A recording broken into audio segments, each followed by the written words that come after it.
7 fraksi DPRD DKI lucu, ditulis oleh Panjatha di siwar.com.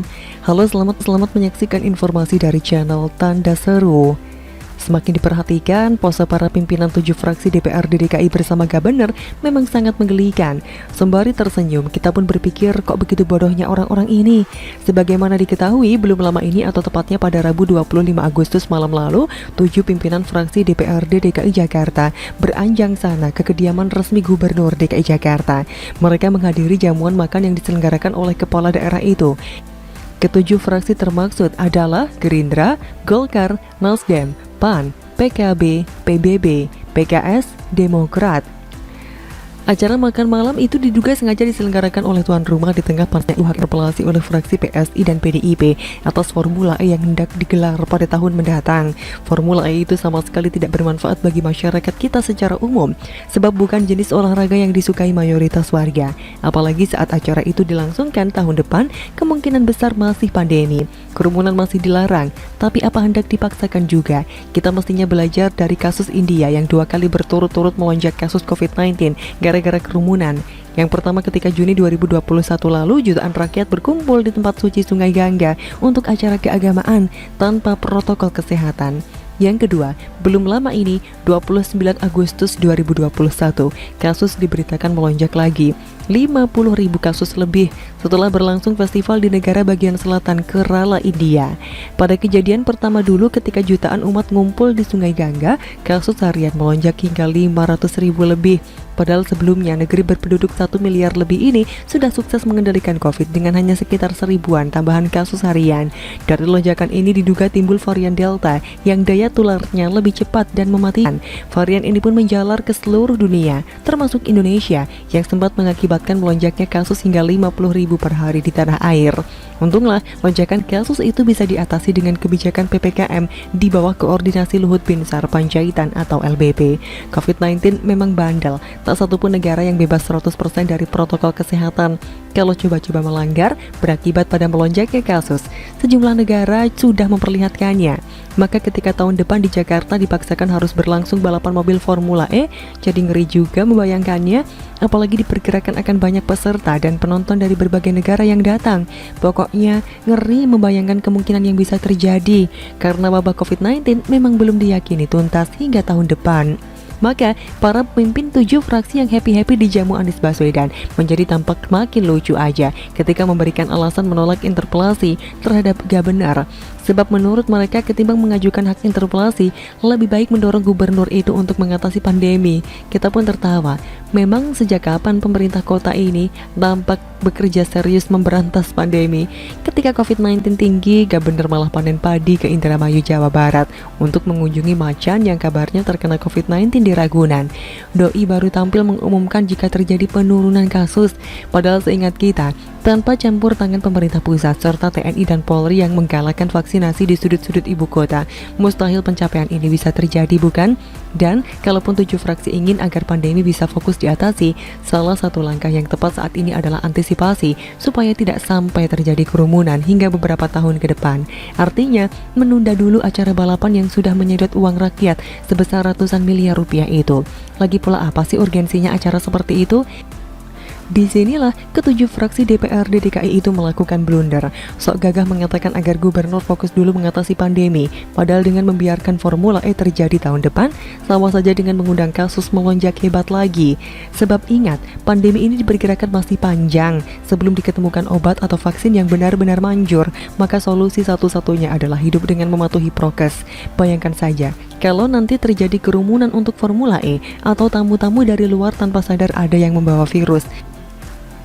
Dan beberapa waktu kemudian kasus melonjak.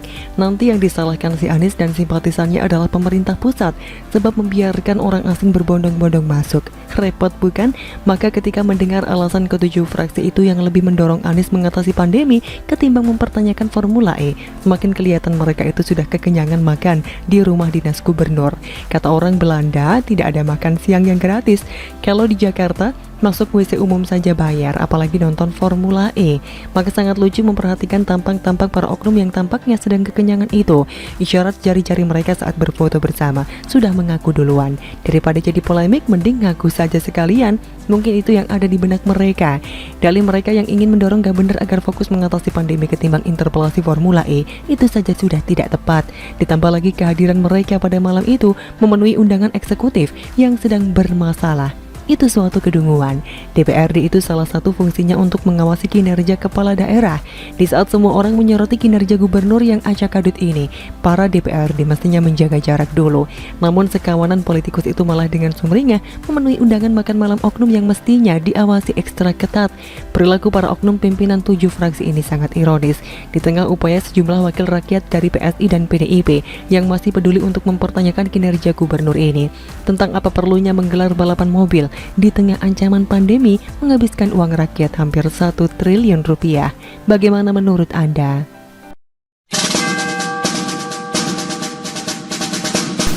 Anies tidak layak jadi presiden hingga munculnya spanduk dukungan.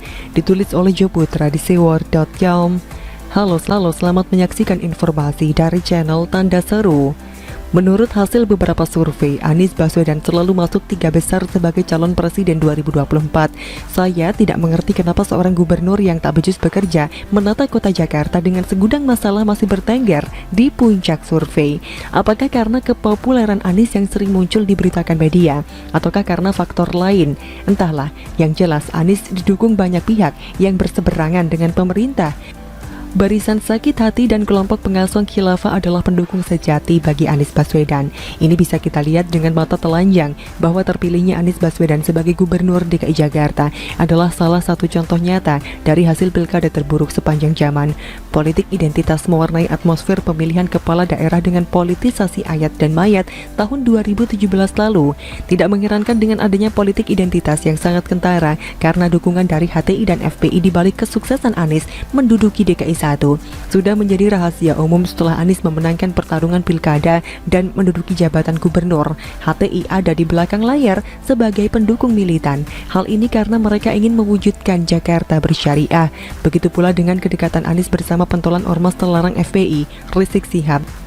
Soal kedatangan imam besar FPI dari pelariannya ke Arab Saudi, Anies dengan terang-terangan menyambutnya dengan baik. Bahkan ia bersilaturahmi ke kediaman Rizik Syihab di daerah Petamburan demi kerinduan yang lama tak bersua.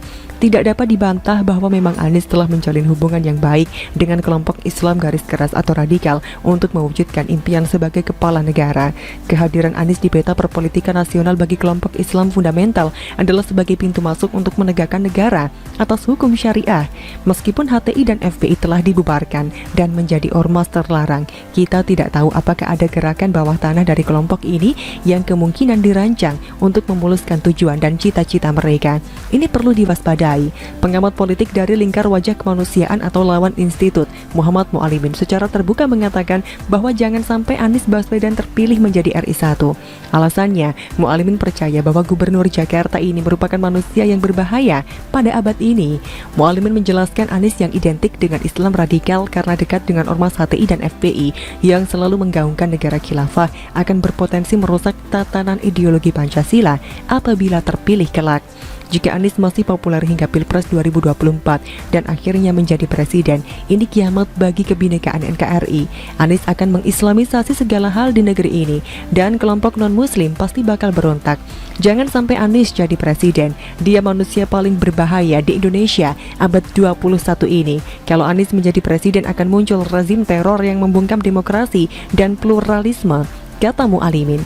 Saya sependapat dengan Mualimin bahwa seorang Anies Baswedan jangan sampai terpilih untuk memimpin bangsa ini. Menurut saya, yang mendasari ia tidak layak menduduki jabatan tersebut cukup banyak alasannya, mulai dari ideologis, politis, kinerja, dan integritas. Bagi saya, dengan menolak Anies menjadi calon presiden adalah harga mati yang tidak bisa ditawar lagi.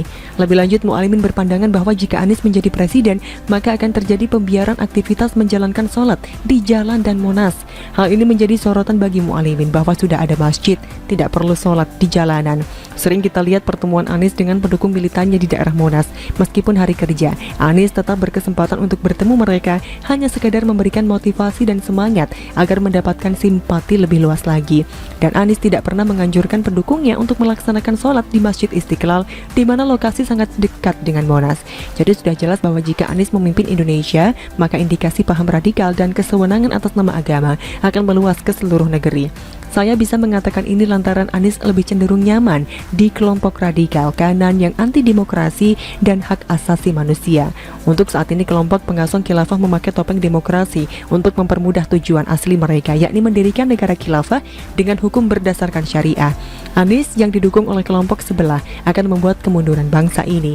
Jangankan jadi presiden, menjabat gubernur saja sudah membuat sebagian warga sakit hati, seperti contoh pembangunan Masjid At-Tabayun di Taman Villa Meruya, Jakarta Barat yang dibangun di atas lahan RTH. Kini muncul sebuah spanduk yang ditemukan di jembatan penyeberangan orang atau JPO di kawasan Selipi, Jakarta. Spanduk tersebut cukup menggelikan buat saya karena berisi dukungan Anies sebagai calon presiden 2024. Spanduk tersebut terpampang tulisan Anies Baswedan for Presiden 2024 Indonesia. Terlihat pula slogan Bangkit Adil dan Makmur. Di dalam spanduk tersebut dipasang pula foto Dewan Pengurus Pusat Aksi Rakyat Bersatu. Layakkah Anies naik kelas menjadi presiden? Tentu saja tidak. Dengan sifat yang angkuh, rasis, lamban dalam bekerja, serta selalu melawan kebijakan pusat, jangan bermimpi Anies akan menjadi kepala negara. Jangan sampai seorang presiden yang hanya berkata-kata, tetapi tidak ada pembangunan di mana-mana. Jangan sampai pula dengan kegagalan membangun kota Jakarta akan diikuti dengan gagalnya menata negeri ini. Selain itu, Anies tidak pernah menuntaskan janji-janji kampanyenya. OKOC yang tak jelas. Rumah DP 0% bagi warga miskin yang tak akan mampu membeli karena wajib memiliki pendapatan 14 juta. Naturalisasi sungai yang semeter saja tidak dikerjakan. Lalu anggaran Formula E yang hingga kini menjadi polemik. Jadi kesimpulannya, memimpin ibu kota negara saja sudah kelimpungan, apalagi mengurus satu negara. Demikian kira-kira kata kura-kura. Bagaimana menurut Anda?